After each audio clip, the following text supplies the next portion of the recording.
Servidores. Questões para a prova apresentada por alunos em sala de aula. O que é um servidor? Cite exemplo. O que eu posso falar é do servidor de web, um servidor comum. Vocês acessam um site do Google, vocês acessam um site do YouTube. Onde está hospedado o site do YouTube é o servidor. Vocês que acessam usam um computador para acessar esses serviços e, portanto, vocês estão utilizando os clientes. Então, o cliente do servidor de web pode ser o Internet Explorer, ou a gente pode simplesmente chamar de navegador da internet. Pode ser o Google Chrome, pode ser o Firefox. O servidor de arquivos tem como cliente o Internet Explorer. Tem como cliente o Windows Explorer, porque o servidor de arquivos pode ser um servidor de FTP, e aí eu vou acessar ele via internet ou intranet. O programa vai usar a impressora como dispositivo de impressão. Eu vou dizer programa porque o Word é um programa, a ferramenta Office é um programa, o programa de CAD é um programa, o Internet Explorer é um programa. Então, os programas são os clientes do servidor de impressão. E o que eu vou fazer é apontar para a impressora. Se a impressora for local, eu vou apontar para uma interface de comunicação local. Se a impressora for uma impressora de rede, eu vou apontar para a interface de comunicação da impressora na rede. O servidor é um programa que provê serviços a outros programas. Exemplos: o servidor de web, o servidor de impressão, o servidor de arquivos. Para a prova, eu aceitaria isso, porque está sendo clara a resposta. Pode ser bem objetiva, não tem problema, porque é questão de conceito. Entendendo um conceito, eu vou me preparar melhor para poder implementar esses serviços em plataformas diferentes.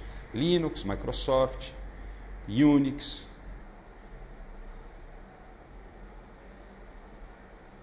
Cite pelo menos 3 exemplos de clientes e seus respectivos servidores.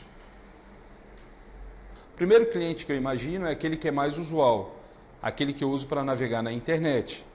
Um outro exemplo é o servidor de DNS que tem como cliente o resolver. Nós usamos os nomes, a máquina vai usar o número IP. O servidor de DNS vai transformar o nome em número IP. Então o navegador vai perguntar para o resolver. Se o resolver não tiver a resposta, vai perguntar para o DNS.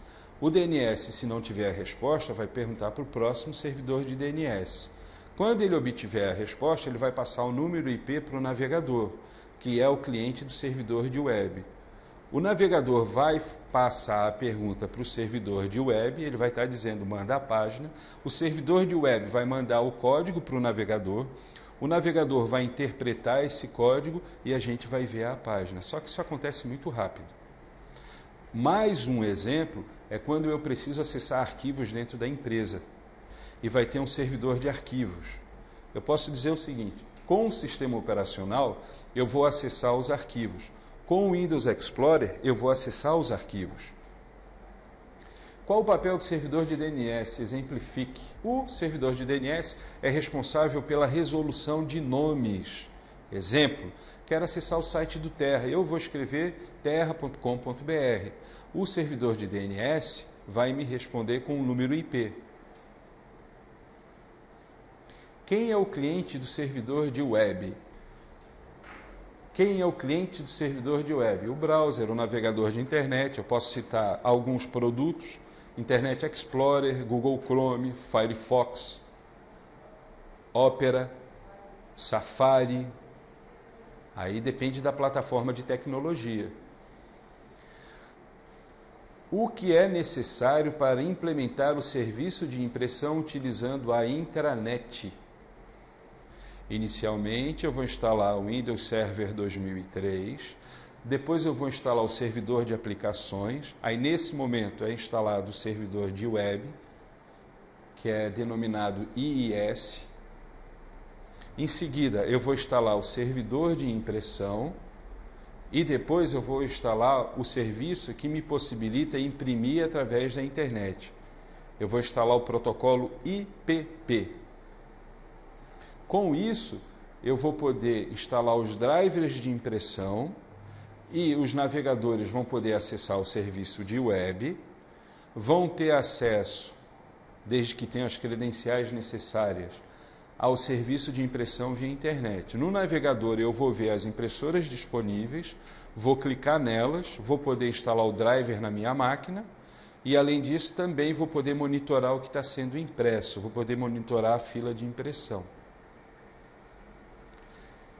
Qual o papel do servidor de arquivos? Cite o nome do cliente ou clientes do servidor de arquivos. A princípio, eu vou possibilitar o acesso dos clientes aos arquivos. O papel do servidor de arquivos é gerenciar a distribuição dos arquivos no ambiente de rede da empresa. O servidor de arquivos vai possibilitar o acesso. O NTFS é que vai controlar as credenciais e vai dizer se a pessoa tem direito de gravação, leitura, alteração, deleção, modificação. Qual o nome dos clientes? Eu posso citar o Windows Explorer é um cliente. Continuando. Olha, você foi contratado para prestar serviço para um escritório de contabilidade. A pessoa responsável informa que eles constantemente têm conflitos na rede, as máquinas param de funcionar. Além disso, todo mundo consegue acesso a importantes arquivos na empresa. Apresente a solução e explique. A solução, que eu imagino, é: vamos adotar um serviço de Active Directory, vamos adotar o servidor de diretórios da Microsoft. Em conjunto com ele, vai ser adotado o servidor de DNS. Em seguida, a gente vai usar o servidor de DHCP. E, por final, a gente vai adotar o servidor de arquivos. No serviço de diretórios da Microsoft, eu vou controlar o acesso ao ambiente de rede. Só vai acessar o ambiente de rede as pessoas que tiverem usuário e senha corretos. Ou seja, as credenciais vão ser verificadas no momento que a pessoa ligar a máquina. O serviço de DHCP vai distribuir as informações, as configurações, para que as máquinas acessem a rede. Com isso, eu vou minimizar essa questão dos conflitos em rede. Trabalhando com NTFS, File Server e AD, eu vou poder criar grupos de usuários que acessam arquivos específicos.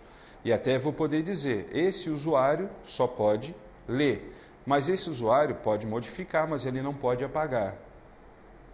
Então eu vou ter a possibilidade de criar universos diversos usando esses serviços de servidor. Quem é o cliente do servidor de DNS? O que faz o cliente do servidor de DNS antes de enviar a solicitação para o servidor? Quem é o cliente do servidor de DNS? O nome dele é Resolver. Ele está na estação. O que faz o cliente do servidor de DNS antes de enviar a solicitação ao servidor? O Resolver recebe uma solicitação para converter nome em IP. Aí ele vai verificar se existe isso no arquivo hosts ou no cache. Significa que, se já pediram isso antes para ele, ele armazenou no cache. Agora, o Resolver armazena essa informação no arquivo de cache. Cache é memória. Então, vocês não acessaram um Terra, mas os alunos anteriores acessaram um Terra porque eu pedi. Quando eles acessaram a primeira vez, o Resolver não tinha essa informação, passou essa pergunta para o servidor de DNS. A partir do momento que ele recebeu a resposta, o que ele fez? Ele também armazenou essa informação em cache. Opa, o número IP do Terra é esse aqui, está lá armazenado em cache. Aí vocês vieram para a aula e foram acessar o site do Terra. O navegador pergunta para o Resolver: Resolver, me dá o número IP do site do Terra. O Resolver vai olhar o arquivo de hosts, não tem. Vai olhar o arquivo de cache, opa, tem. Aí ele entrega o número IP para o navegador. A partir desse momento, o navegador pega e passa uma solicitação para esse número IP dizendo: opa, servidor de web desse número IP, me passa a página. O servidor de web vai te mandar o código, que vai ser interpretado pelo seu navegador. Obrigado. Dúvidas, sugestões ou críticas, por favor, passar e-mail para professor@aprenderti.com.br. Obrigado. Está errado esse endereço? Aprender TI? Não, está certo. Agora, corta. Aí eu aperto no E